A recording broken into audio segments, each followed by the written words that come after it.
We're going to begin with a little meditation. So sit comfortably.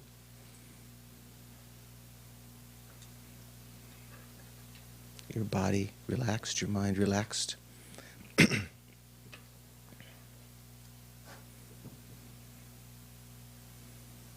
And we're going to do 2 breathing meditations to begin with. One, as we've been doing, watching the breathing. And then we'll, after some time, we'll do the 9-round breathing meditation. You can do one or the other. You don't have to do both. So place your attention on the respiration, first of all, without controlling the breathing, when just being mindful of the breath.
And then you can do the breathing meditation, called the 9-round meditation, either by placing a finger, index finger, on the appropriate nostril to breathe in just one nostril, or you can just do it by the force of concentration, imagining and eventually being able to breathe just within one nostril due to the force of concentration. So as you breathe in, the first respiration, breathe in white light that represents the blessings of all the Buddhas and Bodhisattvas, Gurus, Idams, Dakas, Dakinis, and so forth, filling you up, all the hearers, solitary realizers, the Bodhisattva's realizations of morality and concentration and wisdom, burning up all of your negative energy. Hold that breath down at your navel and imagine it slowly filling up the other, let's say as you breathe in the right nostril, filling up the left nostril when you hold it down at the navel. And then after some time of holding, breathing that out in the form of black smoke out your left nostril so that it goes beyond this world, beyond the solar system, the universe, has nothing to do with you any longer. Try to concentrate slowly as you breathe out like that. And then as you breathe in the left nostril, again breathe in the blessings of the Buddhas and Bodhisattvas, hearers, solitary realizers, and so forth, filling you up, burning up your negative energy, and breathe that out your right nostril. Breathing in both nostrils, imagine that it goes at the level of the navel, it fills the central channel. And one has a non-conceptual experience after that. No longer the airs that are ordinarily filling the right and left nadis fluctuating. And then repeat that sequence 3 times altogether. That would be the first recitation, first repetition, to make a total of 9.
Then settle on the more subtle object of the clarity of your mental consciousness.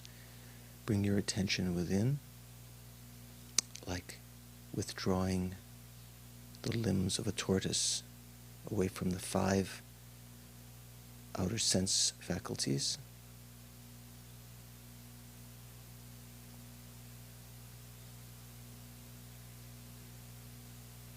And being aware of the inner appearances, discursive thoughts, and so forth. Try to refocus not on the objective thoughts themselves, but on the clarity of the mind within which those thoughts are arising.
And within that clear state of mind, recognizing to some degree what a fortunate situation we have, having met the teachings,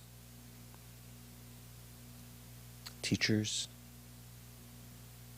the Dharma still alive and vibrant, still possible to actualize. We have all of the leisure and necessary endowments to practice. There are even the outer conditions of individuals, benefactors, providing necessary conditions, the external Sangha existing so that we can take ordination. The Buddha has appeared in the world, turned the wheel of Dharma, and it has not reached the point of being degenerated. It still is vibrant. This life is very short. What time we have to live is constantly eroding, constantly decreasing. So for this period, I'm going to try to set a very special motivation to listen to the teachings on the stages of the path, to make use of this fortunate rebirth, recalling that the motivation, causal motivation, is the most important factor in creating virtue. I'm going to be listening to the teachings on the stages of the path, the preparatory practices, the succeeding meditations, to more fully integrate my mind in the Dharma, to overcome my faults, develop good qualities, practice the Bodhisattva's behaviors, the 6 perfections, and so forth, so that I can come to benefit all sentient beings spontaneously, all beings in the world, universe, that have been my mother numberless times, who are exactly equal with me in wanting to be happy, free from suffering.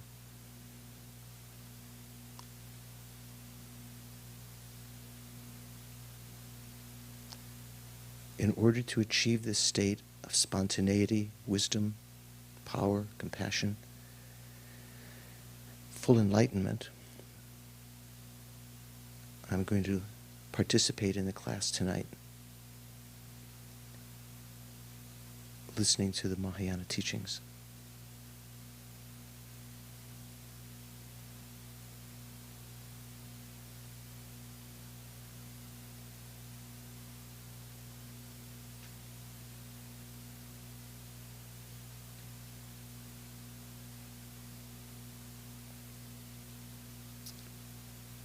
And bring your attention back to the present.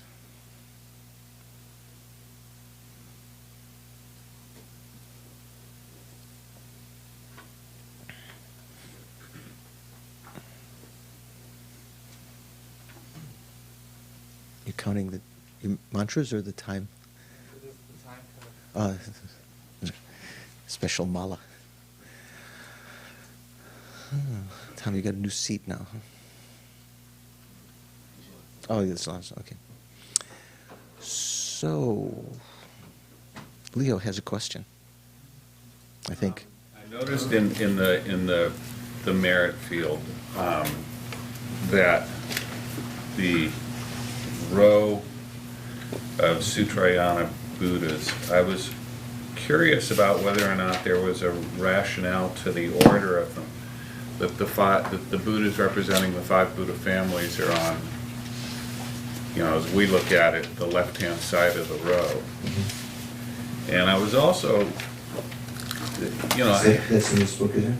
Sorry? Is that what page is it? It's in the appendix. Page number? Page number. Is there a page number inside? Yeah, I don't see a page number. Okay. It's at the very end of the commentary. Well, not... here you go, 525, 521. There's no page number on the actual page, but it's 521. Oh, I see, okay. Right. So I don't think there's, in that line of the Buddhas, I've never, maybe there's some order, but I've never heard of one. I guess what sort of made me think that there might be a rationale behind it was that Shakyamuni Buddha was actually not in the center of the row, which I actually counted them over. It was I was in a peculiar mood. I did this. You're a very picky mood. Yeah. Counting them all. So line S is the Sutrayana. Line S is the Sutrayana Buddhas. And the first 5 Buddha families are the first 5 Buddhas from the letter S.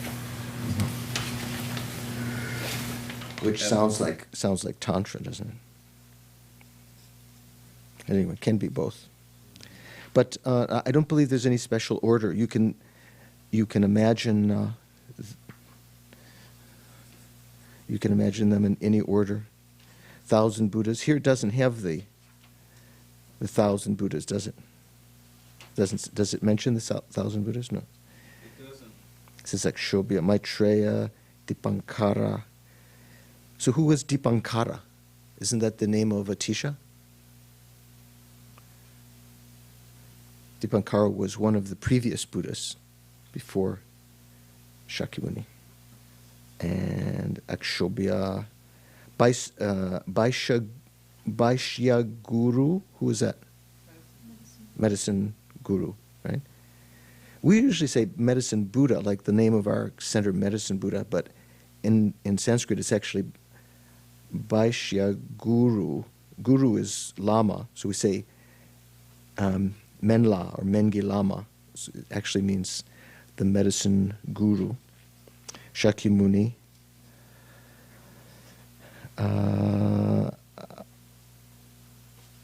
Abhijna Raja. I don't know who that is. So these are obviously the ones that are drawn on that particular tanka, perhaps from Geshe-la's commentary or also from the commentary in Geshe Tarchin's book. But I don't believe that has to be that order in that line. You can think in that line, the 1,000 Buddhas of this fortunate eon, and these other Buddhas, the eight medicine Buddhas. Is it? Yeah. Is it what? It's the king of the unknowing. Uh-huh. Shakyamuni, Bhaishya-guru.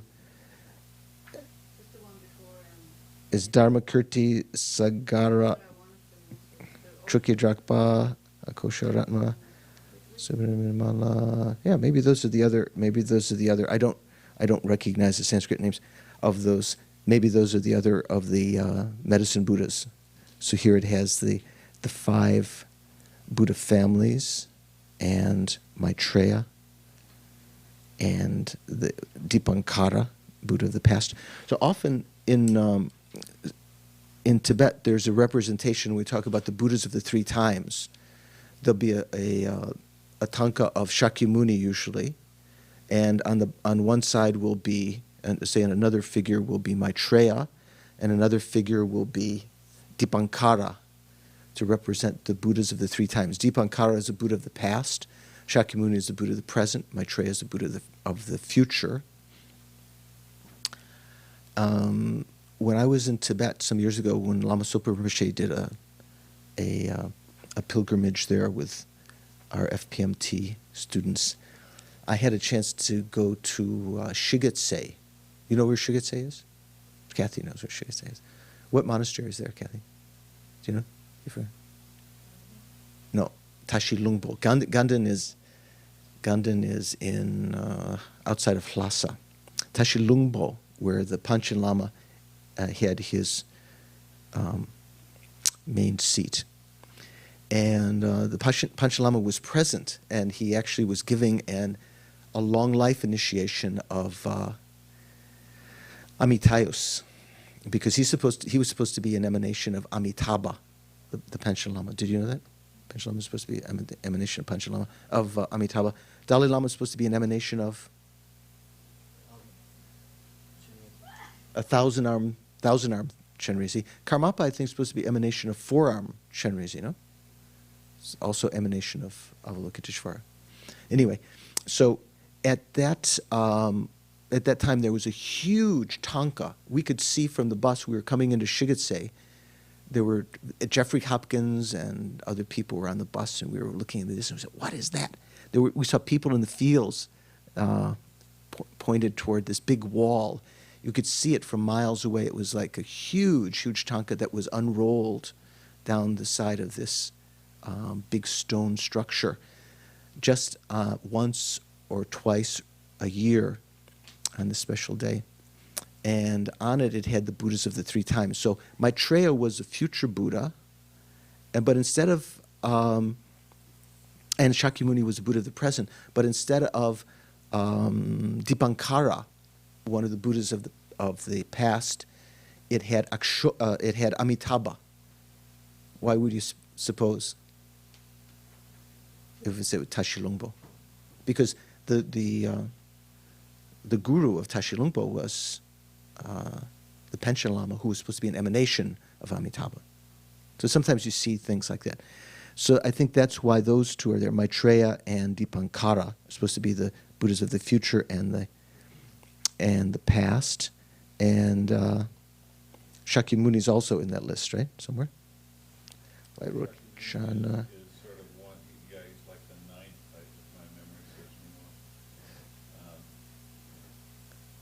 Oh, I thought, okay, yeah, he's 10th one here, huh? After the medicine Buddha, because he's in that group of Buddhas. But also of the Buddhas, the Sutra Buddhas, it can be also the 1,000 Buddhas of this eon. Here it's just kind of represented by Maitreya, Dipankara, and Shakyamuni. But if you've got really good memory, you can visualize all 1,000 up there. That's your next task. Is there a final? That's one of the questions on the final 1,000. Yeah. Mm-hmm. Relating to this, and then the direct Dharma teachers directly below Lama Tsong Khapa. You all know what he's talking about, right? It's the trio just at the base of the trio. Well, there's 3 of them. One and 2. So can you give more enumeration? I can't. Which ones you talking about? They're right there. Where my finger is. Oh, right in front of the Right in front right of before Lama Tsong Khapa. N1 and 2. Okay. So what are those? What does it say? I was going to ask you. What does it say? Root Guru and direct Dharma teachers. Direct Dharma teachers. So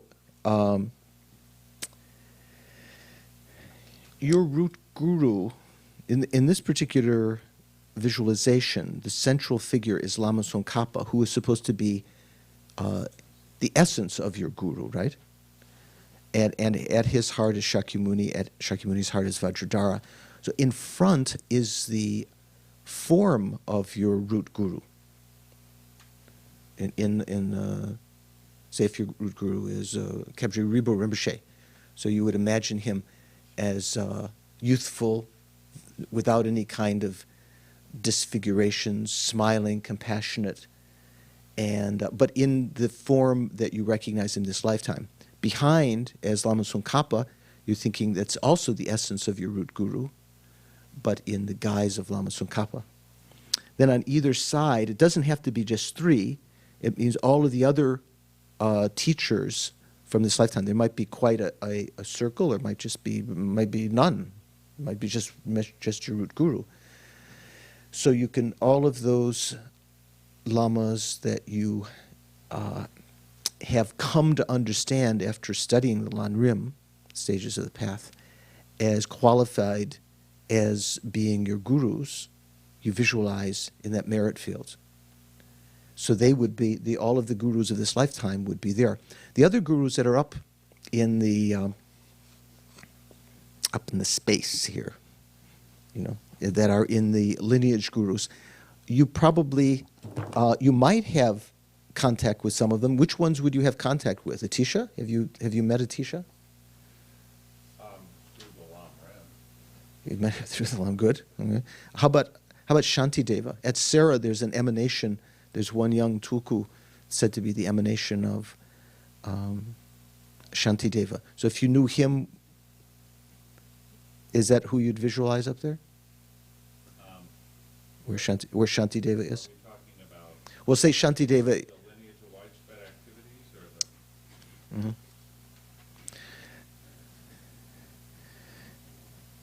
Here we don't have Shantideva in that, but let's say that. Oh no, we do in the lineage of profound view, number 5, Shantideva. Okay. Say, for instance, you met his tulku. Would you visualize that tulku up there? No, because that if that tulku was one of your teachers, you'd visualize them down in this lifetime's emanation, down amongst the lamas in front of Lama Tsongkhapa. But these other gurus, for the most part, are not ones that you've encountered, other than in the lineage, near the end of the lineage. Who are the last lamas in the lineage? Lineage lamas. Gadampa 16 Dra, what is it? Ganden oral tradition.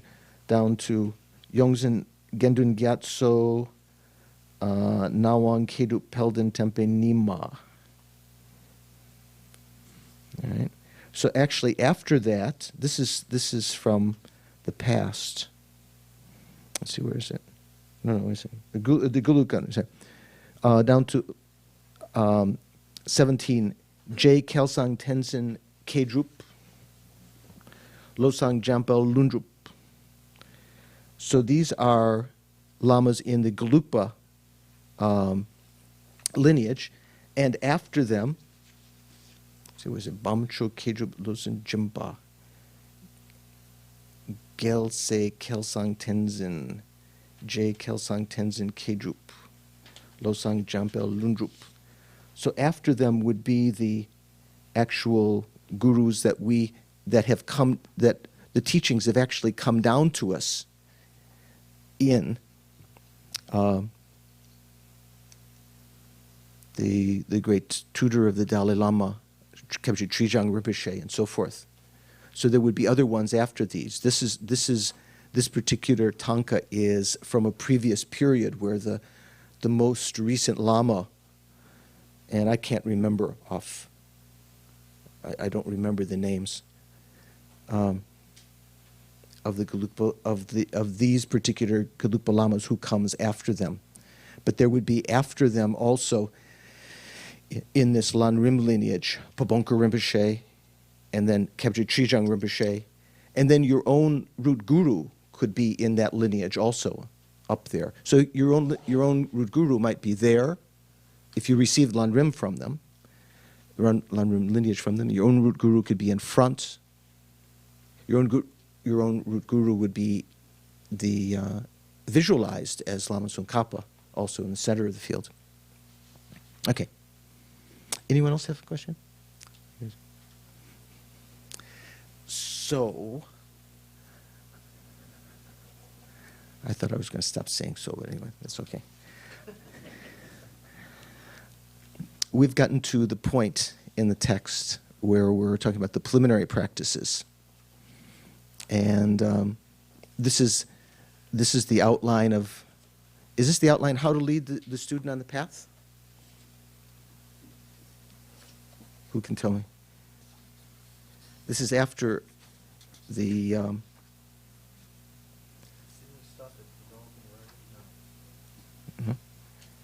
is this how to lead the student on the actual path?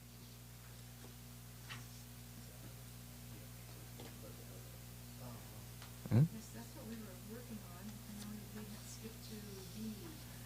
We're on the actual meditation session, right? But that's the second part of what? What's the first outline of that? That's outline number 2. The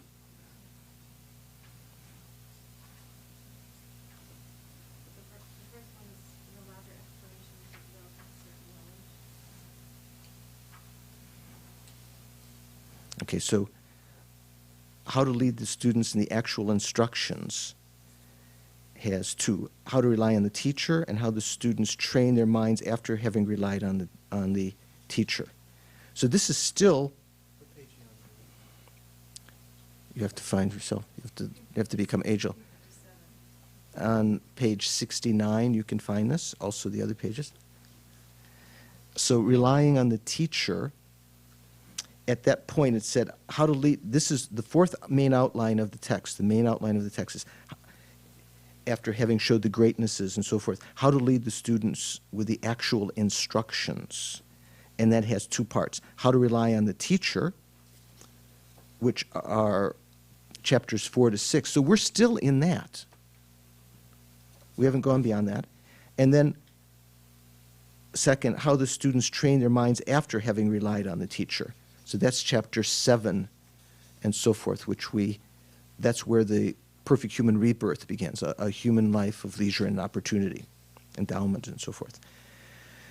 So this outline, how to rely on the teacher, the root of the path, the reliance, that has 2 parts, a somewhat elaborate explanation for developing certainty and a brief indication of how to sustain the meditation.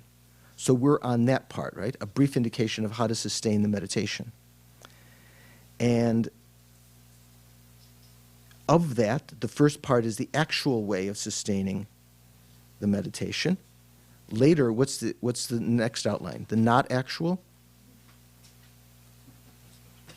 What would be the next outline? Refuting misconceptions about meditation. Okay. So the actual way of sustaining meditation. Hopefully we'll finish that today. So the actual way of sustaining the meditation, has 2 parts. What to do in the actual meditation session, what to do in between sessions. We're still in what to do in the actual meditation session, and that has 3 parts: the preparation, the actual session, and the conclusion. So the preparations, how many preparations are there? Okay. I'm going to have to ask someone. Tom, you know what the 6 preparations are? Clean. Wash well.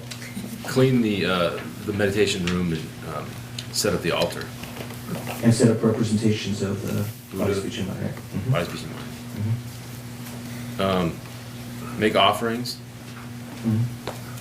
that you obtain in a legitimate manner. 3. And arrange them beautifully. Yes. Correctly and so on. Properly. 3. 3 is adopting the 7-point sitting of posture, sitting properly. 4. Okay, so that also that included in that is kind of like the mental posture of calming the mind. You could also include the 9-round breathing and the taking a refuge and generating bodhicitta as motivation. So it's all in the third preparation. And the fourth preparation? Generating and visualizing the refuge field and the merit field. So, as Tenzin was saying last time, sometimes so complicated. So you could just visualize Shakyamuni Buddha in front, or just one Buddha, Tara, or whatever, one Buddha, or in this more elaborate way, as an object of concentration and as a way of accumulating a very vast amount of merit, because you imagine offering to each of these emanations of Buddha, imagining all of these various gurus and Buddhas and bodhisattvas and so forth. And then 5. 5 is the preparation of accumulating and purifying, and that's, you do the 7-limb puja.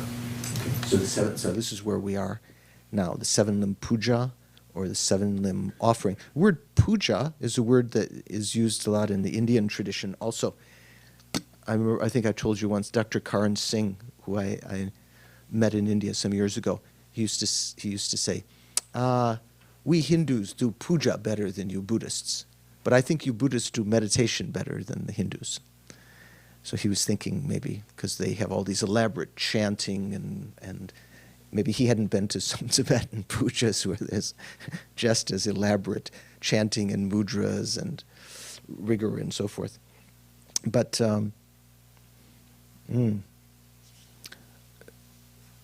so as Lama Tsongkhapa emphasizes again and again, it's not enough just to meditate to bring about realization. You have to meditate to bring about realization. Sometimes people think Buddhism is all about meditation. But in order to be successful with meditation, you have to have an accumulation of merit and you have to purify the negative karmic seeds in our mind stream that can prevent you from making realizations. And so the particular thing that we call the 7-limb puja has come up in the Mahayana teachings especially. It was a method that Maitreya Buddha practiced to achieve enlightenment very, very quickly. It said that Maitreya extolled the 7-branched puja, 7-limb puja, because it had all of the elements necessary. Like if you're going to make a car, you need to, if you try to you deliver the car to someone, say Matthew buys a new car for Louise, but it has no tires on it. You know, it's not going to be drivable. It's got to have all the right parts to work. So in order to accumulate all of the necessary merit for enlightenment, these 7 limbs are sufficient. So the example that's given here in Lama Tsongkhapa's text of the 7-limb puja is from the prayer of Samantabhadra. Have you ever studied the prayer of Samantabhadra? Yes, you did. You did. When Kirti Senchab Rinpoche was here last year, he gave a, was it 4 lectures or 3 lectures on the King of Prayers. It's also called the King of Prayers, right? The prayer of Samantabhadra. So in that, that was translated at that time by Vola, and if you have that text, you can go back and see your notes on that, or if you have a chance to look at those teachings again, which are the DVDs, you can find these very verses, because in almost every ritual that we do, especially in Tantra, but also in the sutra kinds of pujas, you will find the 7-limbed puja in some way. There will be either one verse or one line or part of a line, if it's super short, about prostration. Sometimes it might be many, many stanzas. As in Lama Chopa, there's many, many stanzas. How many stanzas are there? 5 stanzas? Something like that? In Lama Chopa? Pardon? 5 stanzas in paying homage, making prostration. And then there's many, many stanzas, many different ways of making offerings. And then after those 2 limbs, then in Lama Chopa it's much more abbreviated, the other limbs. There's a verse of confession, a verse of rejoicing, requesting the guru to turn the wheel of Dharma, not to pass away, and then a verse of dedication. But in the prayer of Samantabhadra, sometimes there's many, many verses for each of those. And let's take a look. So here in Lama Tsongkhapa's text, the first of the 7 limbs is the limb of homage or prostration or obeisance. What does that mean to you? Is there a difference? Prostration, obeisance, homage? Okay. They mean the same thing? General? To pay obeisance, to pay homage, to make prostrations. So the word, one of the words in Tibetan that we often use, what Tom? I would say prostration is the physical action. Mm-hmm. So that would be body. Homage is speech. It's words that you're giving. Homage is the history of the word is you would pay homage to someone who is your Lord. And that implied a certain relationship with them. But it wouldn't necessarily have to be verbal. Could still be. Well, you gave your word to them. Paying homage, you could bow down. And I mean, the etymology though is like at some point you kind of gave your word. You are my Lord and Master. I am your servant, and so there was a relationship implied. And then obeisance is more like the attitude, like the mental attitude, like a statue has an attitude. There's an attitude to the mind. Okay, I don't know if that's what's meant by these translations, but there are 3 kinds. Usually we say, when we say in Tibetan, pardon? I just made it up. Oh, you just made it up. Okay, sounds good. Sounds pretty good. Usually, one word suffices to translate a different way. So it might be that if you find it tasty, you can translate the different kinds. We talk about prostrations of body, speech, and mind. So prostration in Tibetan, I've mentioned before, is chaksel. Do you remember this word? Chak is the honorific for hand. Selwa means to request. So in a sense, it means a hand request or some kind of gesture that you are making, whether it be physical, verbal, or mental, which is in the form of a request, requesting those qualities of the person to whom you're paying this homage to. Chaksel. So prostrations of body, speech, and mind. So the first verse here that's quoted from the prayer of Samantabhadra, which is not the very first verse of the prayer of Samantabhadra, not the very first verse of the King of Prayers, but it's the first of the 7 limbs. It's a verse that talks about the prostrations of body, speech, and mind together. So as I bow down with here it says a clear mind, body, speech, and mind. Here the word clear, they've translated as clear, it probably means faith. I think in Geshe-la's text, he translated it respectful instead of clear. Like when we talk about the 3 different kinds of faith, lucid faith. So here it's talking about, I bow down with faithfully, with lucidity, you might say, with my body, speech, and mind, to all the lions among humans. Lions among humans is one of the many epithets of the Buddha. Lions among men. The lion is kind of like the king of beasts, right? Why is that? I don't know. It's just karma. The lion is called the king of beasts. Why you know. is one of his names lion? I don't know the historical event. There are many others when he was called Deva, the Deva of Devas, the god of gods. You remember in there are many of the epithets have episodes. This one may have an episode also. I don't remember, but say for instance that one was when he was a young child. He was brought to the temple, and even the statues of the deities bowed to him, or as though either they fell off the wall as though they were bowing, and so he was called then the god of gods, and he was called Shakyamuni after the incident of him meditating as a young child, and for many hours while the spring plowing ceremony was going on. He was called the sage of the Shakya clan. So many of the epithets have stories. This one does anyone know why he was called?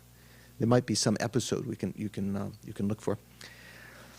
I bow down with lucidity with my body, speech, and mind. It means lucid faith, or respectfully, to all the lions among humans, leaving none out, to those who traverse the 3 times in the worlds of the 10 directions, however many there may be.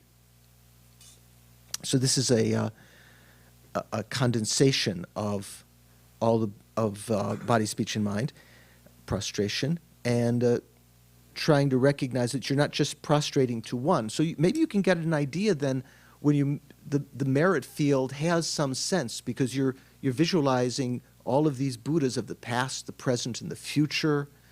And even then, the merit field may be the same merit field on every atom of the universe, representing all of the different Buddhas in the past, the present, and the future, and in all of these places. So then there's a verse of physical prostration. I make obeisance, or I prostrate to all the conquerors with bowing bodies as numerous as the particles of those worlds, perceiving all the conquerors through the strength of prayers that aspire to auspicious deeds. So this is one of the disciplines that one tries to learn when one starts to do prostrations, is that you try to visualize, as the bodhisattvas do. The bodhisattvas may actually emanate many bodies to make prostrations. So you try to imagine, and every atom of this world system, and then maybe, let's say, with its sun and moon and so forth, if it's various realms, 1,000 of those, and 1,000 of those, which would be like 1,000,000 worlds, and 1,000 of those would be 1,000,000,000 such worlds. In the Buddhist scriptures, it's said that when Shakyamuni appeared in the world, he didn't appear only in our world system. He appeared in 1,000,000,000 world systems simultaneously that had some karmic connection like this. It's sometimes called the 3,000 world. It doesn't mean 3,000s, right? Who's a math whiz here? Don, do you still remember your math from engineering? How could you get 1,000,000,000 out of the number 3 and the number 1,000? 1,000,000,000? Yeah. Rounds it off. 3,000, yes. It's about 1,000,000,000. No, come on. I'm an engineer. We just approximate. No, it's, 3 to the power of something. how about 1,000 cubed? What's 1,000 times 1,000? That's 1,000 squared. It's 1,000,000, right? Times 1,000 is 1,000,000,000. So that's what it means. When it says the 3,000 tong sum in Tibetan, it doesn't mean 3,000. It means 1,000,000,000. It means 1,000 cubed. I think Edward Kanza, the famous translator of Sanskrit text, he used a term, the trichiliocosm, which is it's not Sanskrit at all. It's kind of like he's trying to make it, what would that be, Greek? Trichiliocosm, or Latin, I don't know. So you try to imagine at least your emanations going to every atom of the trichiliocosm, if you want, the 1,000,000,000 world systems, and then billions of those, billions of those, billions of those throughout space. That's not the only, these 1,000,000,000 world systems are not the only world systems. There are ones beyond that. Sometimes when I think it's not clear, with respect to modern astronomy, what that might be. I kind of think, because scientists now figure there's about 1,000,000,000 galaxies. I'm just talking about like within an order of 100 or so. I can't remember if it's a little less than a billion or a little more than 1,000,000,000 galaxies throughout the so-called universe. I kind of think of what we call the universe, what we can see. We think, oh, that's the end, there's nothing else. They're all kind of connected. I kind of think of that my own way of thinking when I offered the mandala and so forth. I kind of think that might be the trichiliocosm, the 3,000 worlds, the 1,000,000,000 world systems. could be smaller, a billion world systems. But from a Buddhist perspective, there are other universes that have their own evolution, that are in different stages of evolution, of expansion or condensation. That's again why I think they might all be in one, part of these billion world systems, because they're all in this similar, in our so-called universe, what the scientists today call the universe. We're all supposedly, what, expanding or contracting? We're still expanding. Maybe it starts to slow down, and then it will, there's a big debate in science whether it will keep on going or come in. But anyway, so you think of all of your, at the beginning when you start to try to visualize, when you do prostrations, try to just imagine your body emanating out from your heart, emanations going to every atom that could represent your past lives, say for instance, all those lives that you've created negative karma. And so when it says bowing with bodies as numerous as the particles of those worlds, because we talked about the worlds of the 10 directions and so forth. So this is the prostrations of body. Then comes the verse of not verbal next, but mental prostration or mental obeisance. Upon one particle there are Buddhas as numerous as the particles of those worlds, and are seated in the midst of their children, means the bodhisattvas, their offspring. In this way, all are spheres of reality. I imagine conquerors filling all of those particles. So again, not only do you imagine yourself emanated, as the bodhisattvas actually can do, send out many emanations, but we imagine that, and that you're all making prostrations together, but on each atom, where each of those emanations reside, there are as many Buddha fields, as many Buddhas, let's say, or as many fields of merit like this, as there are atoms in the universe, or this, if you want to use a bigger word, in existence. So you would imagine a billion world systems of atoms, each of them represented by one of these merit trees on every atom of the universe. And then even expanding, of course, we can't do that now, but even aspiring to do that makes your mind, your mind has to be very, very clear to be even try to imagine that, sending out emanations, and then on each of those atoms where the emanations reside are as many Buddha fields, or as many merit fields, let's say, as there are atoms in existence. So within every atom. It's not as though the Buddhas, are constricted, and those are small guys. If you actually went there, those fields would be just as vibrant and big and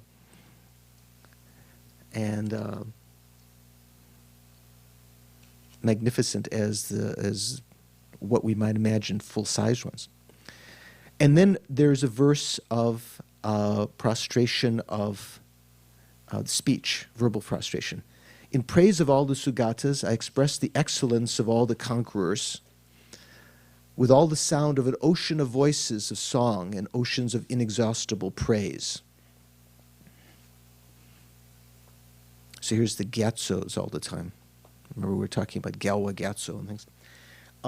So another discipline, when you're making prostrations, say for instance if you're doing prostrations to the 35 Buddhas, and you're not even talking about this merit field, or maybe you can imagine this merit field from or within the line of the Sutra Buddhas would be the 35 Buddhas of confession. Or from your root guru, they emanate out in front, whatever way you're doing. So let's say you're going to be making a prostration to the 35 Buddhas. So first of all, you would imagine your body emanated to as many atoms as there are in existence.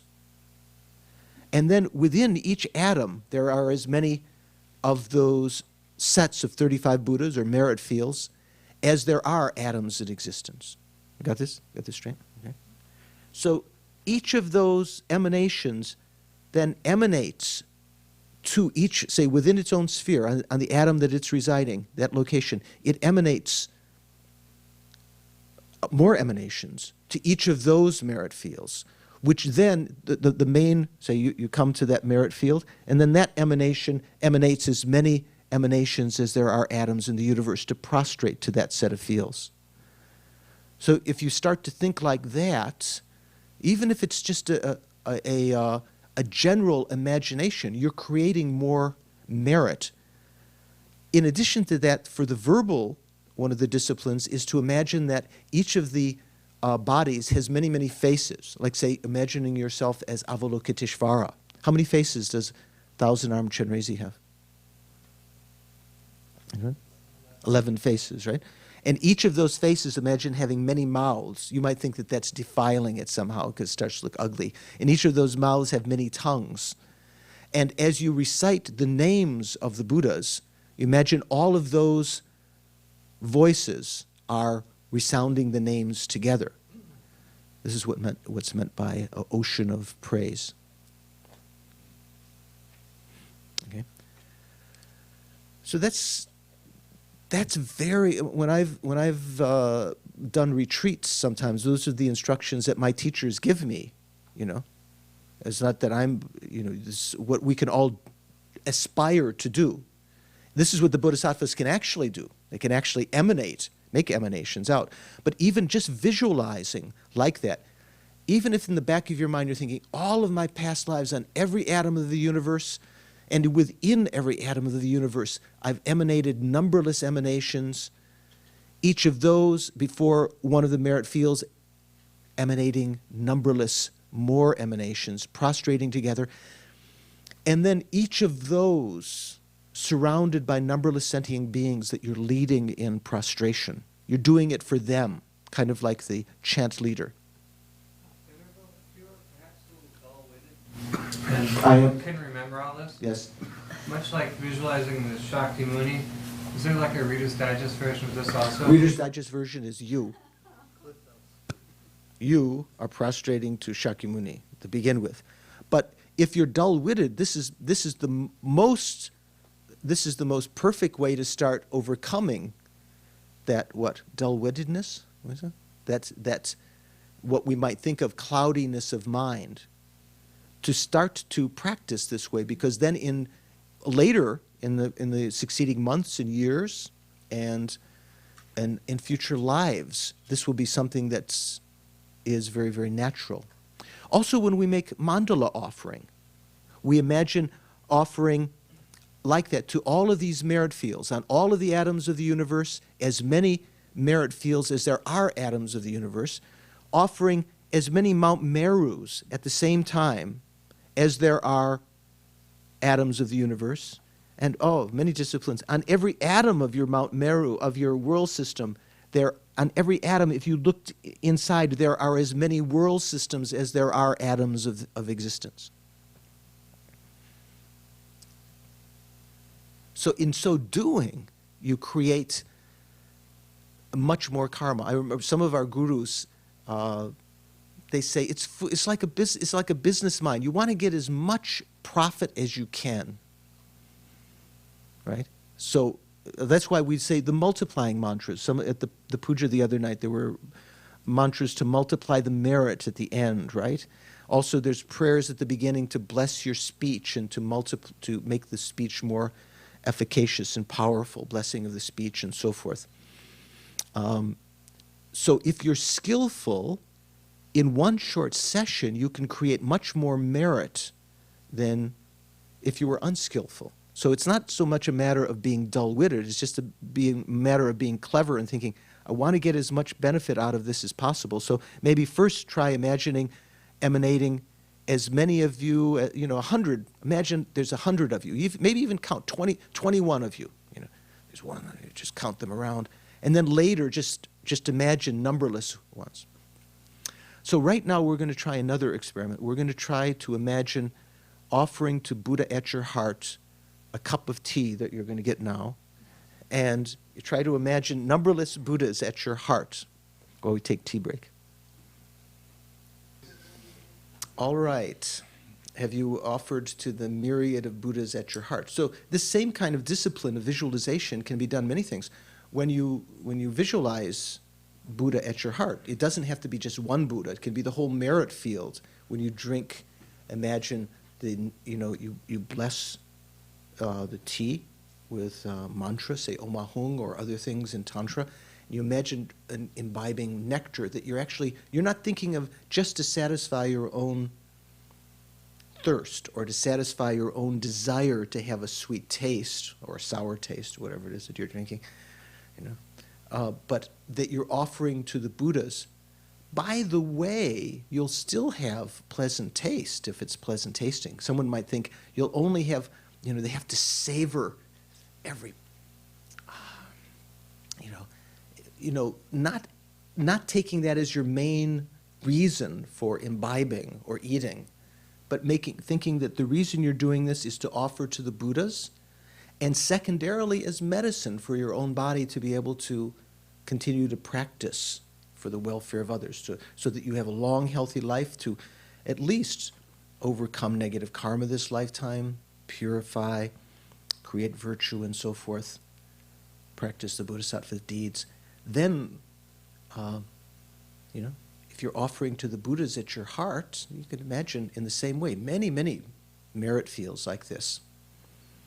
Okay, so these were the verses of prostration or homage or obeisance, or who knows what else, other ways you can translate it.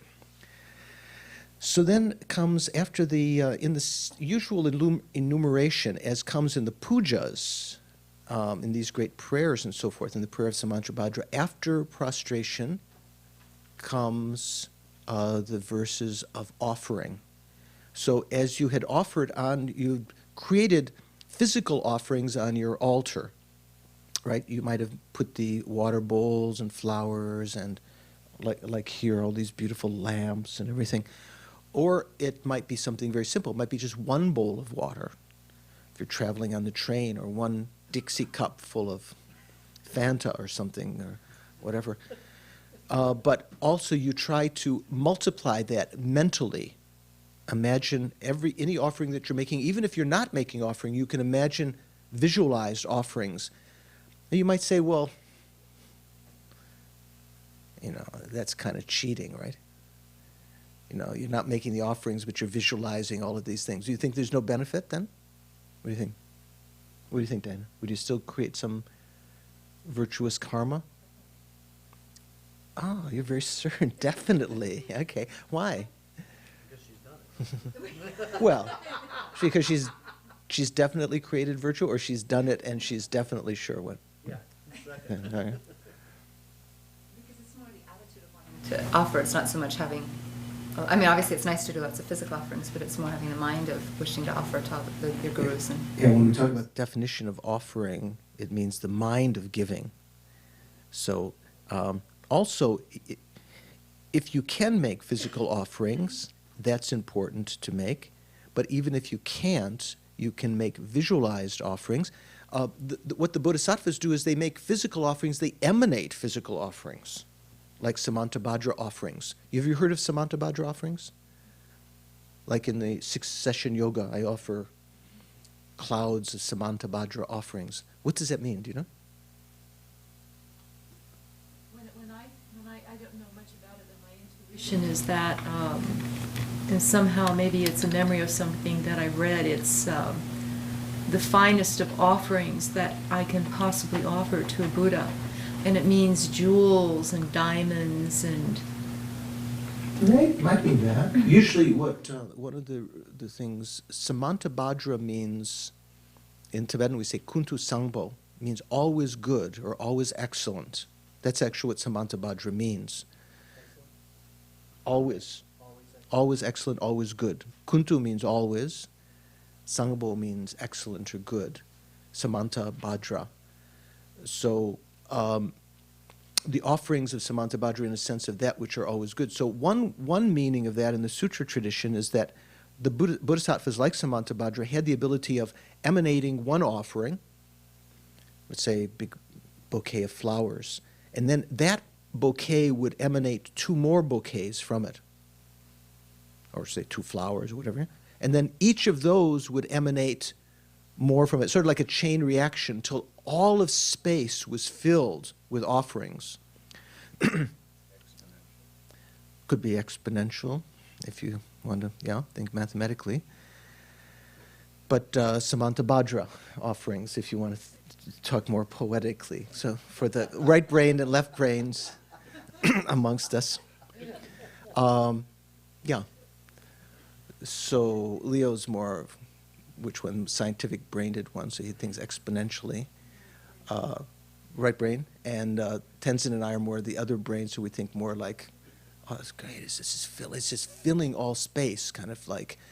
So that's one of the meanings. Another meaning of Samantabhadra also maybe in Sutra Tantra also, is that which is always good is the union of, understanding of emptiness along with appearance, or maybe even experience of bliss. So maybe you have to check in the tantric teachings whether there's some other meanings of Samantabhadra offerings there. But when we make offerings, there are, some of the verses say, I make actual offerings and those that are mentally created or mentally increased. Even if you make a physical offering, you can imagine, even you have just a thimble of, peach nectar or something like apricot nectar. You imagine that that's enormous, like a huge vessel, and that the Buddha's, it's sort of inexhaustible. So you increase it, multiplied in space. Imagined, which is the way I learned that verse. It's the same here as the surpassable and unsurpassable? Not exactly. Here, I'm not sure what if the verse is surpassable. If the word is surpassable, I haven't looked at the verse just now. The other verse says ordinary and unsurpassable. Ordinary and unsurpassable. I'm not sure if it says surpassable. Here, first of all, there are ordinary offerings that we offer, like nectars and flowers and lamps and incense and perfume and food and music, as in the tantric rituals also. Then there are other kinds of offerings. Here it says, surpassable offerings, or ordinary offerings, are those of worldly persons. Unsurpassable offerings are completely good things, so kuntu sangbo, created by those with power, such as bodhisattvas. The two final lines of this verse should be affixed to all the above verses in which the sentiment of these two lines is not present. So in Geshe-la's text, what does he say for, he gives more explanation of what unsurpassable offerings are? Like on page 189, he says, imagination works this way for any action. For example, if you think of a large group of people and decide to kill all of them, it is a similar use of your imagination, but for wrong actions. This is very powerful, non-virtuous mental karma. Attitudes and mental actions leave impressions on your mind stream that are like subtle seeds. These seeds will later ripen in your future experience. For virtuous and non-virtuous attitudes, the accumulation of potential is vast in both cases, positive and negative alike. So this is talking about prostrations. Then when we're talking about offerings,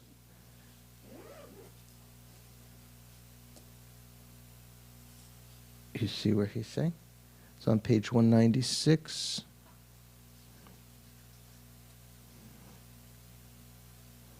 Yeah. So at the bottom of 196, it says, so far I've been discussing ordinary offerings. There are also unsurpassable or supreme offerings.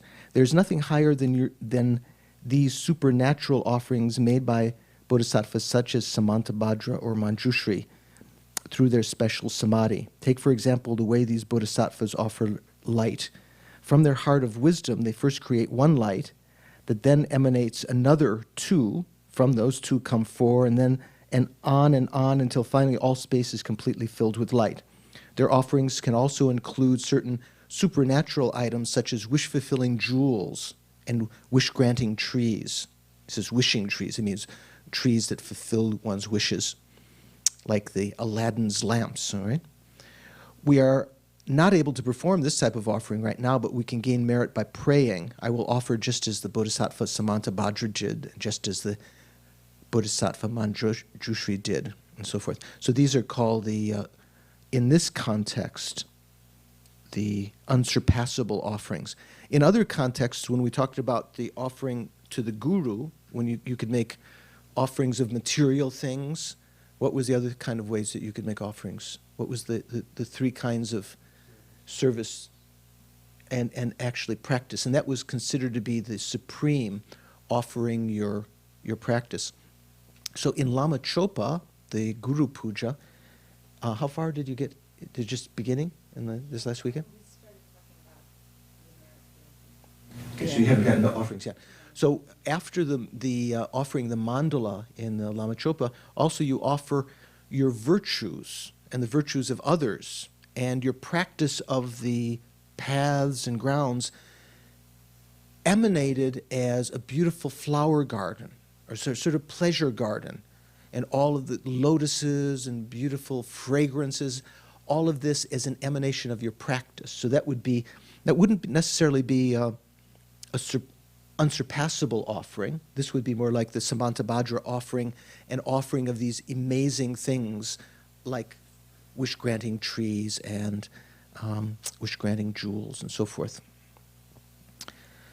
So my teacher Lama Yeshe used to say, one way that can help you thinking about offering, like you think, I want to experience bliss, I want to experience pleasure. The only way you can experience pleasure is by creating the cause of pleasure. And one of the most powerful ways is to please the merit field. So as you offer pleasing things to the gurus, not just for the sake of samsaric pleasure, but say, for instance, if you want to experience the bliss of Tantra, unsurpassable union of bliss and emptiness and so forth, you have to offer that kind of experience to the gurus. So you imagine everything that you offer, that they experience, you imagine their mind stream experiencing it. Oh, wow. It's like so mahasukha, so,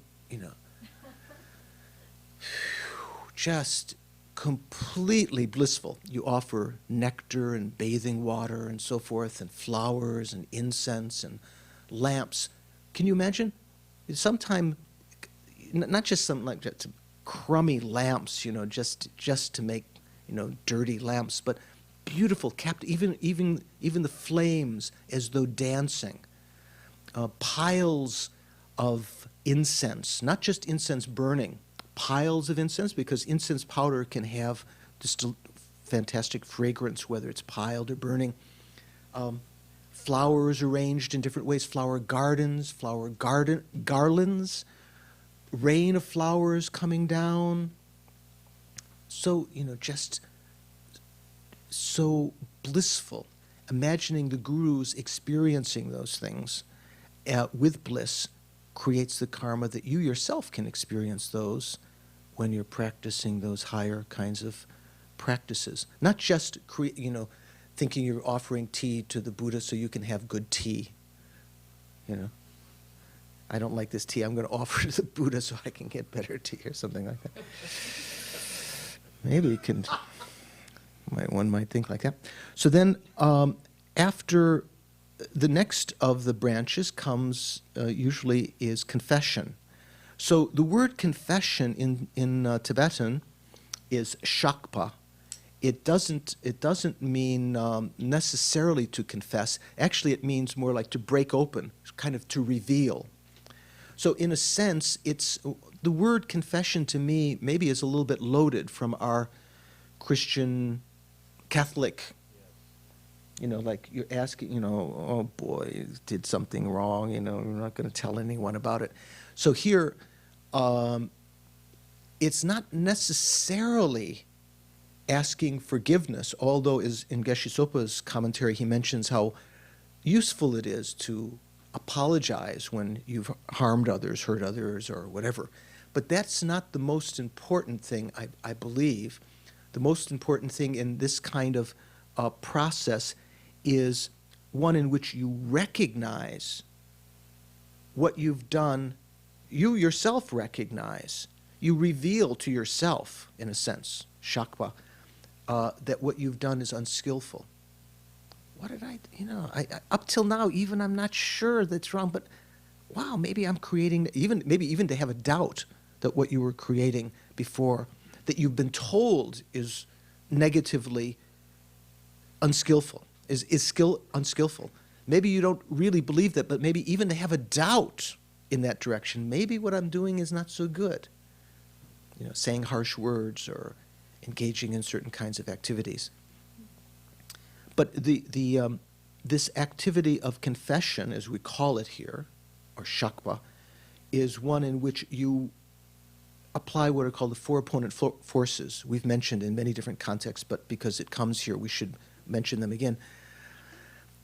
In a certain sense, although the order can be different, one of the most important things is to, once you've created some negative action, is to recognize that what you have done is unskillful and repudiate that, to regret that. Actually, in the four opponent forces is more or less called, I think, Sungjin Kitopa. It means kind of like the force of repudiation or to renounce. Actually, it means to regret. It doesn't mean to feel guilty. Remember we've talked about that before, the difference between guilt and regret? So that's one thing, you to recognize that what you've done is unskillful, and it's going to have repercussions on you and repercussions on others indirectly, because as you will be more angry, because you've allowed yourself to be angry now, you'll harm others in the future. You'll have that habit energy.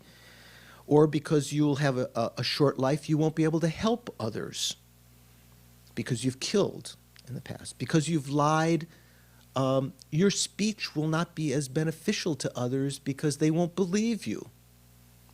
One of the karmic consequences of that.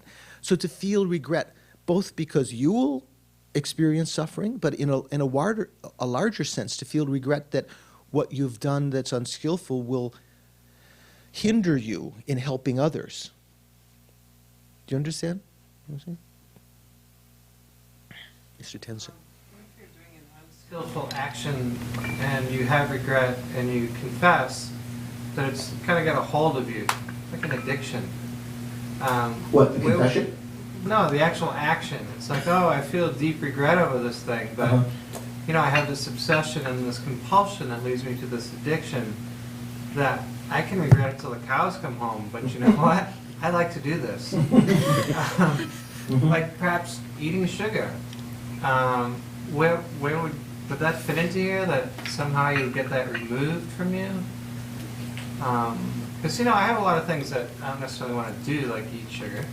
But when those cookies come around, I regret that I eat them every time. But inevitably, and I follow it through to the end. So the way to so one of the other opponent forces is the way to counteract that is the force of making a resolution, because this kind of, even if you regret something, even though you've seen something as unskillful, that itself is a very positive mind to have, to think what I've done was wrong, rather than rejoicing about it. That's one thing. But as you say, there can be that kind of energy, that habit energy, that impels you to do it again. Either you forget that it's wrong, or it overpowers the sense of being wrong.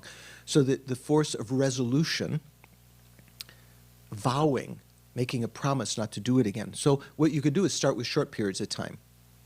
For the next 1 minute, I will not eat sugar.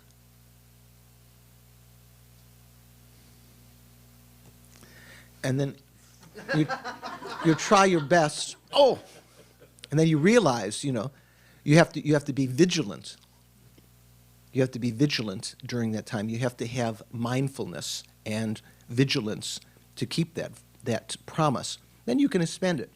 For the next hour, I'm not going to have any sugar. I'm not going to drink any alcohol. I'm not going to lie. I'm not going to say harsh words to others, or whatever one might have experienced recently that one is a problem for one in the short term. There's all of these things, even if you feel yourself as some major problem this lifetime, over the course of many lifetimes, everything is equal.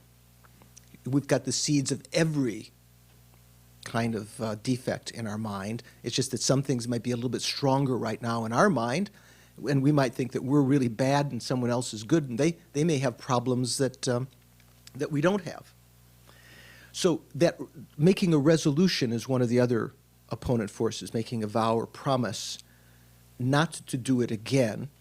There are different theories about this we mentioned before. Sometimes the Lamas say it's better not to promise that you'll never do it again, because in a sense, if you're promising to the gurus, to the Buddhas, that might be kind of a lie if you're not really sure. You're just saying blithely, oh, I'll never do that again. Some gurus say that that if you have a very strong determination, even though it's unrealistic, maybe that's even better than not doing anything at all, being paralyzed to make any kind of promise. Different kinds of theory, ideas about that you'd have to check out.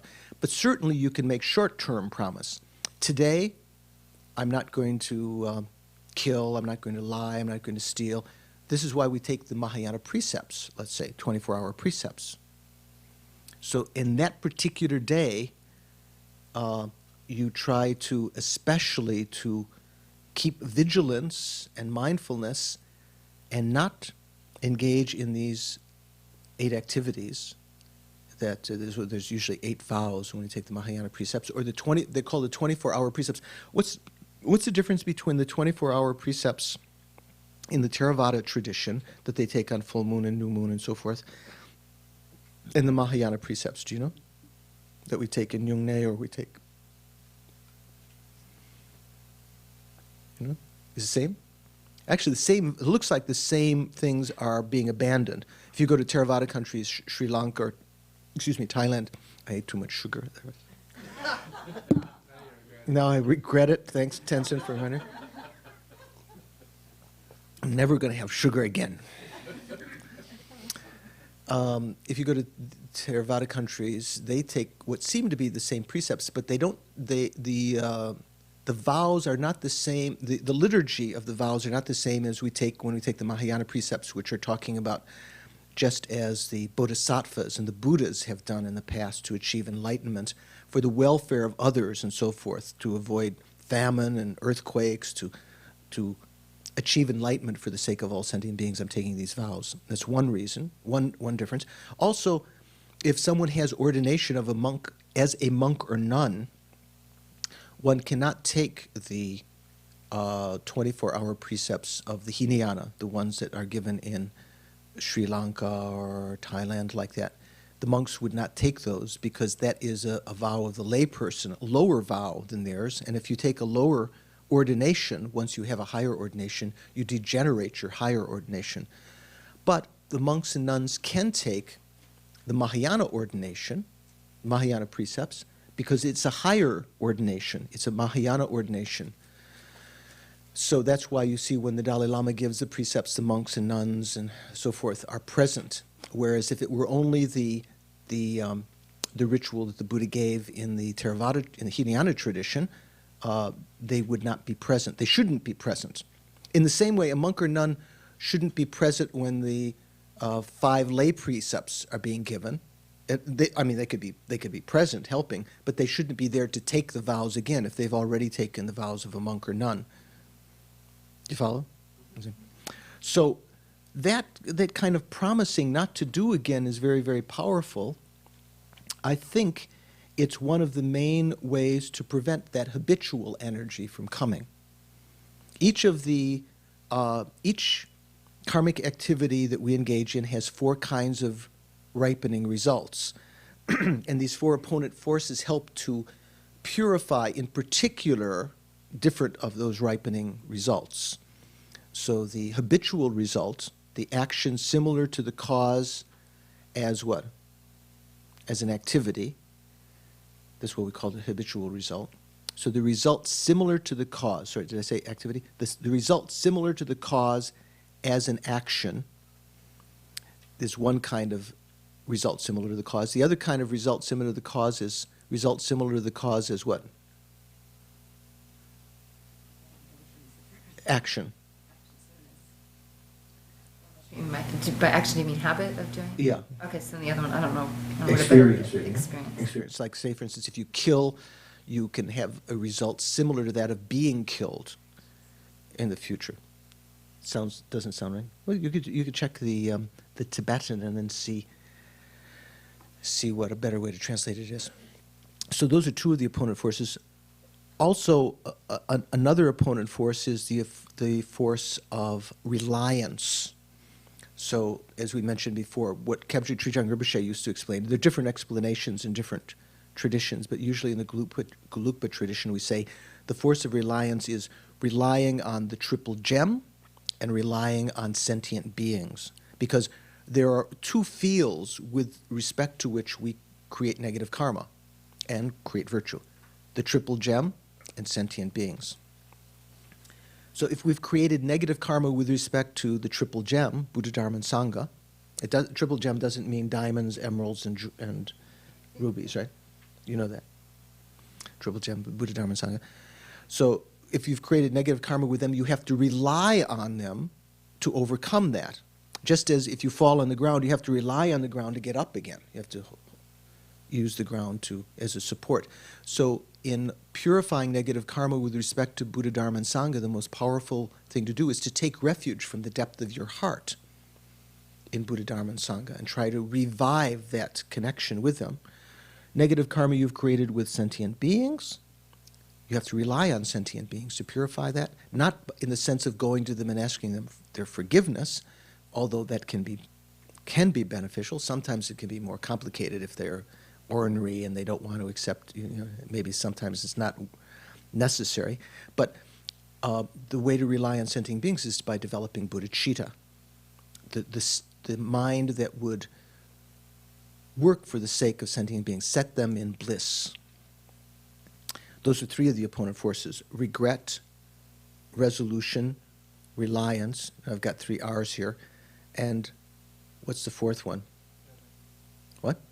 Remedy, if you want to have 4 R's, or opponent forces, it's kind of like creating virtue and dedicating that virtue as an antidote, a partial antidote to the negative karma you've created. If you've slandered others, to praise their good qualities. That itself may not by itself purify all of the negative karma, but it can act as a remedy in the sense of like creating striped karma. You know what striped karma is? A little bit like zebra karma. Yeah, or like, what's that candy you have at Christmas with the red and white? Candy cane. Candy cane candy. So if the red, what would be the red? Would be the bad karma, and the white would be the good karma, maybe. So sometimes we create karma, maybe we make offering, but our motivation is to get our name on the list in the newspaper, or to get some favor back. We create mixed karma, striped karma, you might say, zebra karma. And so there are two karmas that we've created that are linked together. So when one ripens, the other will ripen in proximity. Maybe in the future lifetime, we will receive an inheritance because we gave, but because we gave with some stipulations, when we receive that inheritance in the future, there's all these things. You can't have it till you're 40. You have to remain a Buddhist, or you have to be a Mormon or something like this. All of these sort of restrictions on it. Because those two karmas are ripening together. So even the negative karma that you've created, even if there's some residue of it that ripens in the future, say you've harmed others, by dedicating some remedy to that, you can create some remedial, what can I say, some circumstance that will ripen at the same time that will alleviate that particular suffering. Also can help to purify. There are many different ways, many kinds of remedial actions that don't necessarily act only in that way. They can actually purify. In Atisha's text, The Lamp of the Path, he mentions, I can't remember how many different ways, painting stupas, making statues, reciting the sutras, meditating on emptiness, and so forth. All of these different things can be thought of, reciting the names of the Buddhas. When one does Vajrasattva, the recitation of the mantra, and when you say the prayer of the 35 Buddhas, the names of the Buddhas are actually the remedial action. You're creating some virtue. Okay? If you at that moment you're doing so with regret and wishing not to do again, those are trying to put those other states of those other opponent forces in together. Now, Frank had mentioned that the space station is going over in 5 minutes, so we're going to take a 8-minute break. Space station break. Station. Okay, we've seen the space station. We're satiated with bliss. We're still talking about the four opponent forces. So basically, that's what's meant by confession. Well, it could be translated confession. You could translate it other ways. You could translate it as revealing or exposing. Whatever sins I have done with body, speech, or mind, under the influence of attachment, hostility, or ignorance, I confess each and every one of them. So other pujas sometimes have other verses, like I confess all the negativities I've created with respect to the 3 vows, 3 sets of vows, the pratimoksha vows, the bodhisattva vows, the tantric vows. I sometimes the word individually is in there, meaning I confess each one individually, or can also mean when it says individually, some other prayers like in Ganden Lagima, it can mean I confess them or reveal them or try to purify them according to their individual methods. So for instance, in the Vinaya, when you have vows of pratimoksha vows, they have to be confessed with respect to the Sangha, the ordained Sangha, like in what we call Sojong, the the purifying and restitution ritual that we do bi-monthly. And the bodhisattva vows have to be purified with respect to the Buddhas and bodhisattvas, and the tantric vows have to be purified with respect to the tantric mandala. You have to enter the mandala and take the vows again and so forth. So that can mean the different words that you might find in different verses of confession. But basically it's talking about applying the 4 opponent forces. From Buddhist perspective, the Mahayana perspective, especially Tantra, there is nothing that cannot be purified. There is no negative karma that you've created that cannot be purified. But some is more difficult than others. Karma, with respect to the gurus, the examples of, the story of Marpa when he was with his guru Naropa, and I think this is a story, wasn't it? The Marpa with Naropa, yeah, and Naropa emanated the mandala of Hevajra, and so Marpa comes in. Naropa was his guru, right? So he comes in and he's looking. His guru's here, and there's Hevajra, and his guru says, "Who are you going to prostrate to?" And he thinks, "Well, I've seen my guru every day. I better prostrate to Hevajra." And then the guru just went, and the mandala disappeared, as showing that, like we say in many of the prayers, before the guru, even the Buddha doesn't exist. So somehow Marpa had created the karma, some karmic obstruction in that way, that he couldn't attain enlightenment that lifetime. It was prolonged, his achievement of enlightenment. So that's confession. Then 4th branch or 4th limb is that of rejoicing, what my teacher Lama Zopa Rinpoche calls the lazy man's or lazy woman's, lazy person's method of collecting merit. Lama Zopa Rinpoche actually is not lazy at all, but takes this aspect saying, I can just sit on my bed, he says, where he's in his room. And at Kopan, it used to be the boys would fill his water bowls for him, and he would just rejoice in that. So if you rejoice in virtue, you create great stores of virtue.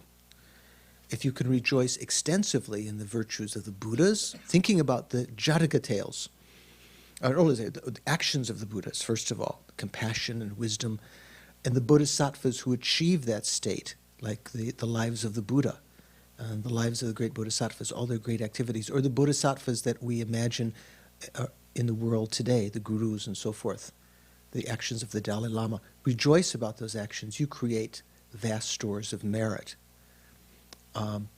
Also, lesser beings, the Pratyeka Buddhas, those who are in training and those who've that are not yet reached no more learning, and those who've achieved arhatship. Those who learners, you might say, are those who are in training. That means they have not yet reached the stage of no more learning, right? That's what that means. And then the Shravakas and so forth. Ordinary beings. So you think also all of the people that you know who devote have done something in their life that's extraordinary, or even a little bit virtuous. Rejoice in that. How wonderful it is that they were able to do that, that they devote themselves to the Dharma. They've given up these bad habits. That creates virtuous karma. In Lama Zopa's text, he says, he says, this is admiring your own and others' virtues. Yeah. Wouldn't admiring your own almost be a form of attachment? No, not at all. In fact, it's very, very useful. For instance, you've created some virtue. Later, if you think, I don't mean go on doing it. No, I'm just giving an example. Say, for instance, you made some offerings, and then later you think, what did I do that for? If I hadn't done that, I'd have money to make this telephone call now. If I hadn't given that money to the beggar, if I hadn't made these offerings, or what did I do that for? Regretting virtue diminishes or sometimes completely eliminates any karmic efficacy of that. On the other hand, rejoicing about the virtues that we ourselves created enhances the virtue of that. So even if you don't have anyone else, even if you don't know of any other virtues being done, if you think of the virtues that you've created somewhere in your life, even if you can't think of anything good you've done this lifetime. Can you imagine that situation? Maybe, yeah. You can think, I must have created in past lifetimes, I must have practiced morality to be born as a human. To have a certain amount of comfort and so forth. I've created some virtuous karma. How wonderful that was. May I be able to do that again in the future for the benefit of others. Rejoicing about the virtuous actions that you've done. At the end of any kind of activity, before you dedicate the merits, rejoice about what you've done. Here, tonight I've sat through, listened to this hard, gristly subject, like chewing hard old bones, trying to get to the essence of what the Dharma is about. How wonderful that is. Other times I might have relinquished this enthusiasm and gone off and done just samsaric things. How wonderful it is I've created some virtuous karma. In rejoicing that way, you increase the value, you increase the efficacy of that karma.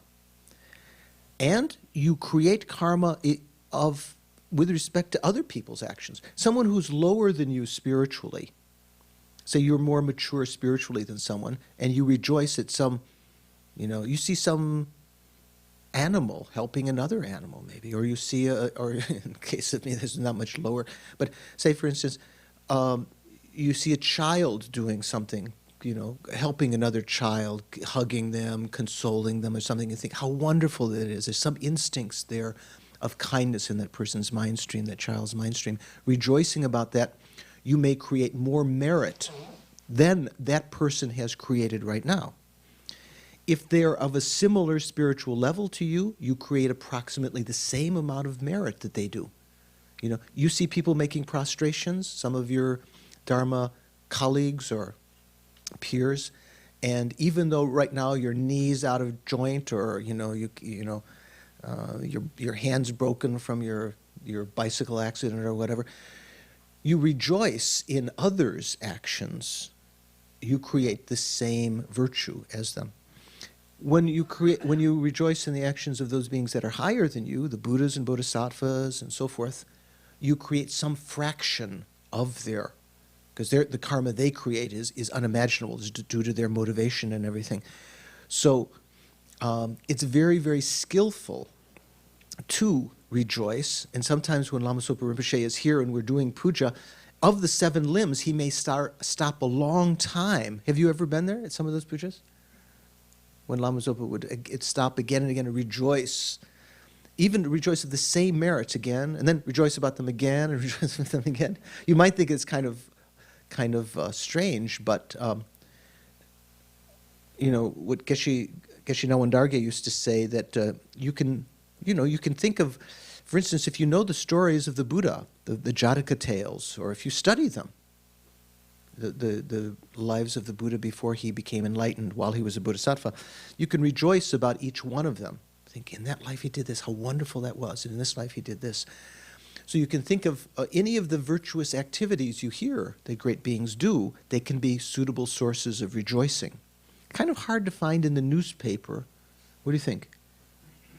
Many? Can you think of? Luis, can you think of anything? Thea, you find anything in once in a while? It's kind of hard. But you might find something that seems altruistic or kind, or at least a state of renunciation. Okay, so that's the limb of rejoicing. So this is one of the limbs. Some of the limbs create virtue.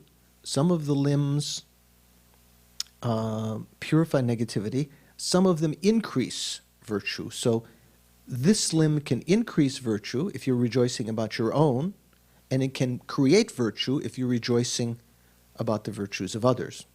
Make sense? And then there are 2 limbs that have to do with requesting or toward the Buddhas. The 5th branch, imploring. You can different ways of translating, because there's 2 different words for. In the next one, supplication. So what are these 2 things? One is requesting, strongly requesting to the Buddhas to turn the wheel of Dharma, because simply the Buddhas appearing in the world, although there is some pacification in people's minds, unless they teach, unless they turn the wheel of Dharma in all of its different manifestations, sentient beings won't profit to the greatest degree. So one of the most powerful ways of creating virtue is to request the Buddhas, the Gurus, the Guru Buddhas, to turn the wheel of Dharma. So that can be done by imagining as the gods of the desire realm offered to Buddha after he'd achieved enlightenment under the Bodhi tree. For 49 days he didn't teach. And he took the aspect of although he knew what he was going to do, he took the aspect of thinking, the Dharma that I've realized is very difficult, very, very deep. There are not many people who could understand it. Therefore, it's better that I don't teach. So the gods were kind of worried, Indra and Brahma, and they requested the Buddha, offering some things from the God realm, the 1,000-spoked wheel. So oftentimes when we talk about requesting the Dharma, we imagine offering that same kind of wheel that was offered to the Buddha in the same mudra that we might make when we offer the mandala.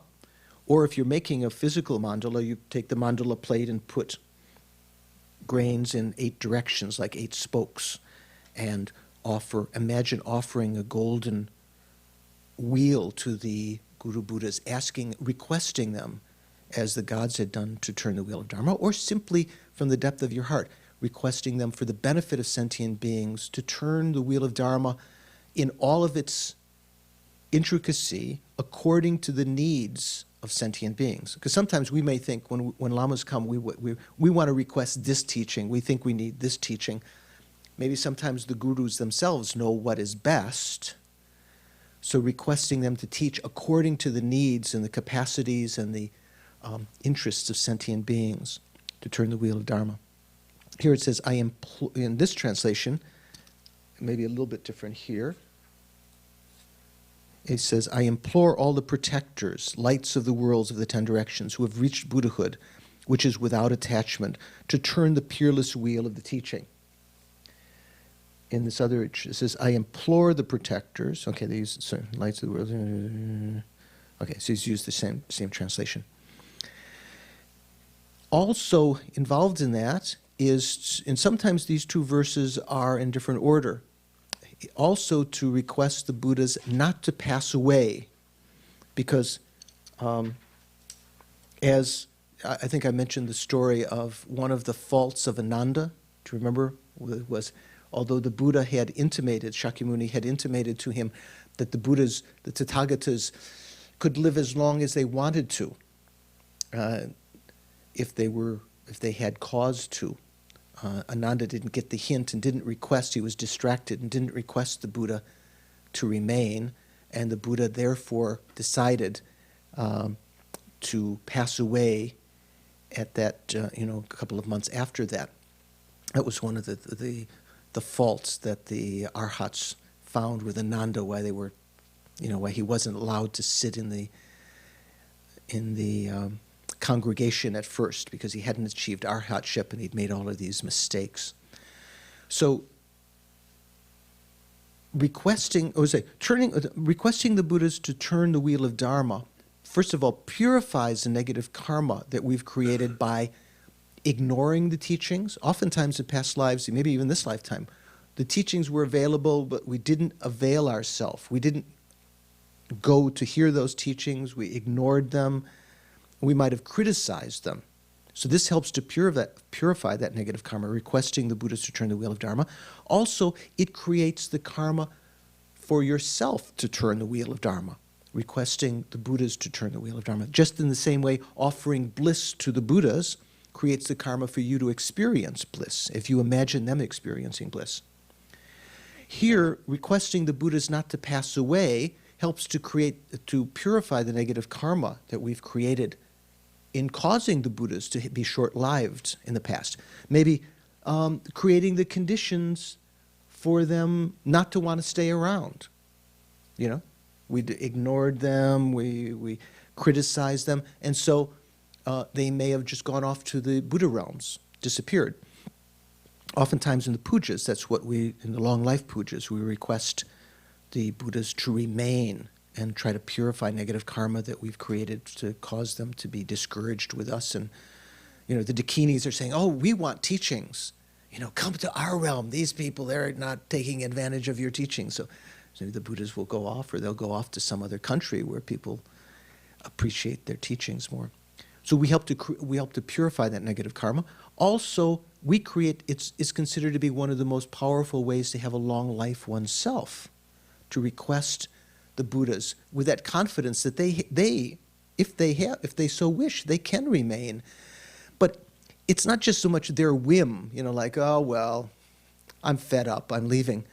It's not just like a whim of the Buddhas. It depends on the conditions of sentient beings. So one of the conditions that we have to create is to have the karma within our mind streams for the Buddhas to remain.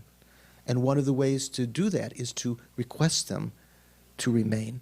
So when you do that, one of the ritual ways of doing that is, again, if you make the mudra of making a mandala, imagine offering a vajra throne with the double crossed vajras.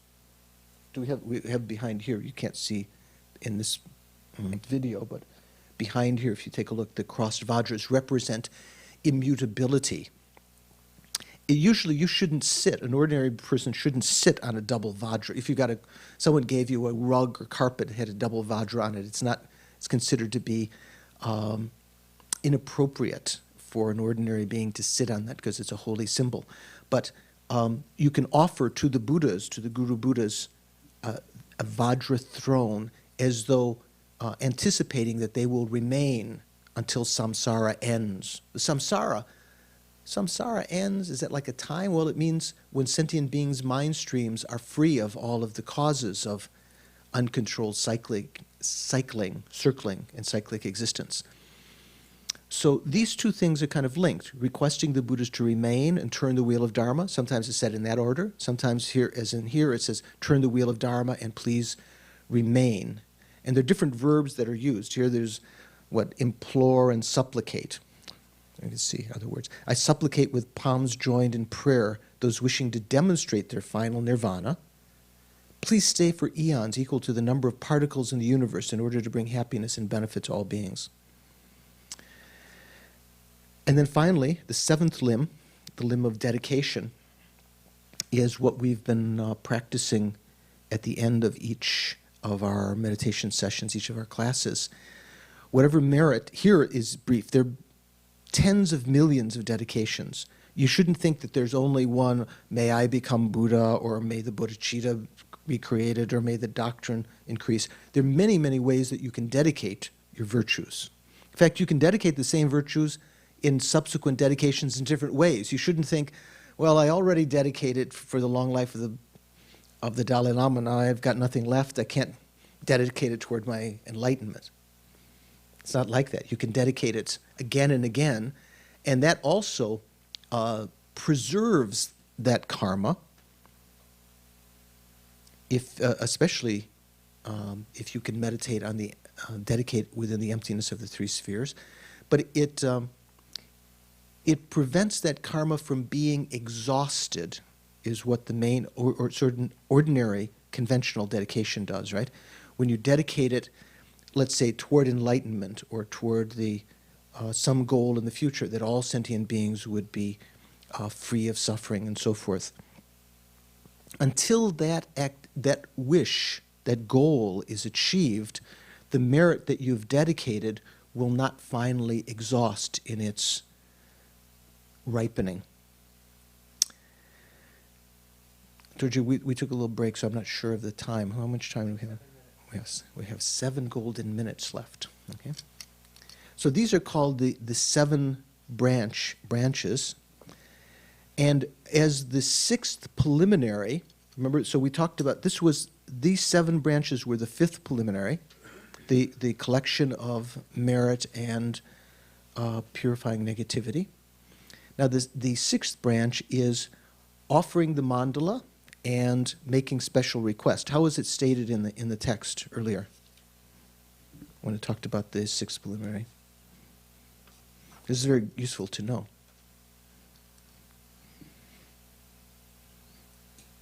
So what did it say? No, it didn't. It didn't give the whole name of it earlier.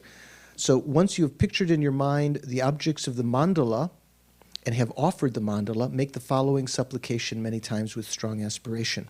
So what this means is kind of as a condensation of all of the methods of purification and accumulation is the offering of the mandala. Mandala here doesn't mean like a tantric mandala. Mandala, in Tibetan, the word mandala is kilkor. It kind of means taking the essence. So what it means is to imagine the whole universe that you have a karmic connection with. Even though you might think, how can I offer George Bush's Air Force One? Is that what it's called? How can I offer that? Actually, you have some, although if you went there and said, I have some karmic right to this airplane, they're not, the Secret Service are not going to let you on it. You do have some karmic, part of the whole universe. And you can offer the whole universe as visualized in the cosmology that's explained in the Abhidharma, Mount Meru and the 4 continents, all of the precious things of the universe, that the most precious things that we might not think of as precious. We might think the most precious things today are what? A T1 line, I don't know, Mercedes-Benz, what? 4-star chef, 5-star chef? How many stars can a chef have? 5-star chef, hotel, condominium in Bali or something like this. We might think those are, or, tanks and atomic weapons. But the precious elements that were mentioned in the liturgy of the mandala are things that do exist, and we do have the karma to experience sometime, even in some small amount. We imagine all of these things in the 7 precious possessions of the universal emperors. You know, the precious wheel and the precious jewel and so forth, the precious consort queen and the precious minister and horse and elephant and all of these kind of things. You imagine the whole universe offered to the Buddha. So you can just, if you find difficulty sort of thinking that this is like, what would you call it? Not fairy tale or make believe or something. Imagine the whole universe, all of the best things, and then you can try to embellish that with things that you may start to believe do exist at some time. A wish-fulfilling jewel that if you have the karma to possess, that it helps to enhance your prayers. Whatever your wishes are can be fulfilled almost immediately. Bodhisattvas have the karma sometimes to possess that. Universal emperors have that, and so forth. Imagine all of the most sublime and comfortable modes of transportation, communication, food, the whole universe transformed into a pure realm, and offer this to the Buddha. Again, multiplied numberless times.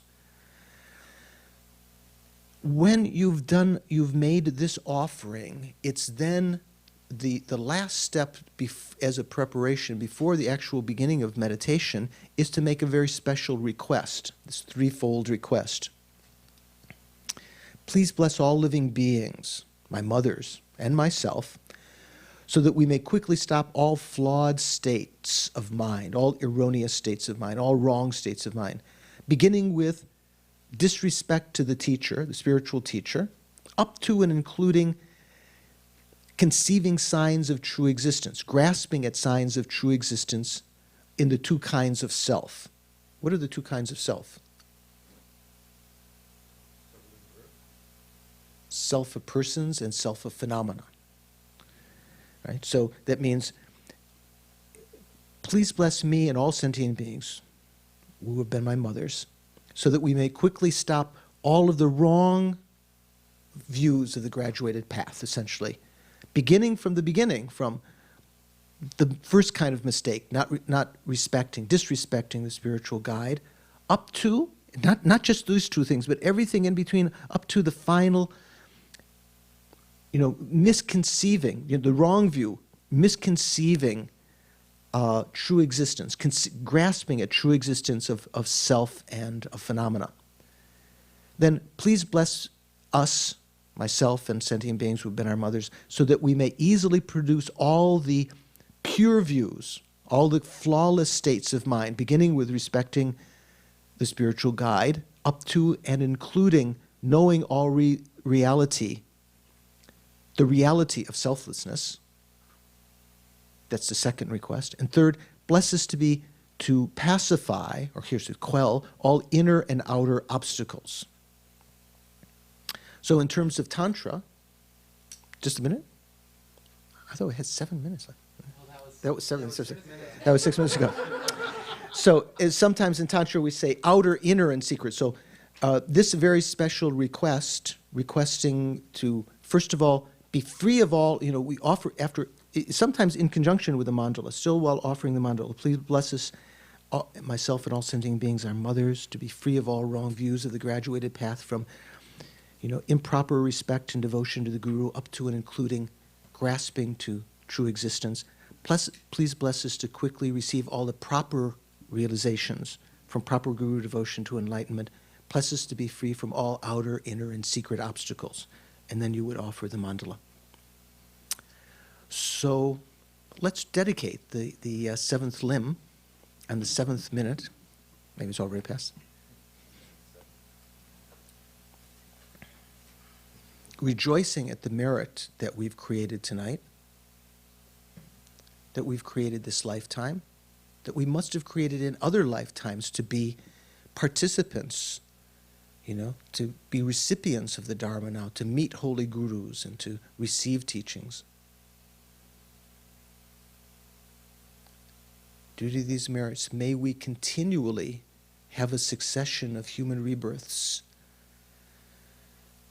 day and night practicing the Dharma, eliminate our wrong states of mind, develop all the proper realizations, practice the bodhisattva path, encounter the path of secret mantra, quickly achieve a state of enlightenment for the sake of all sentient beings so that we can be in a position of no longer harming them, actually benefiting them, to ourself reach the culmination of everlasting blissful happiness and lead all sentient beings into that same state due to these merits.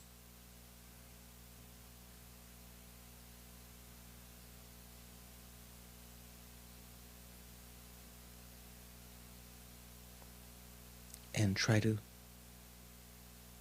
meditate on the emptiness of the three spheres to enhance that dedication. The merits are empty of true existence. The goal dedicated to is empty of true existence. The act of dedication is also empty of true existence. Letting go of all of them. They appear like illusions, but they still function. They're empty of true existence,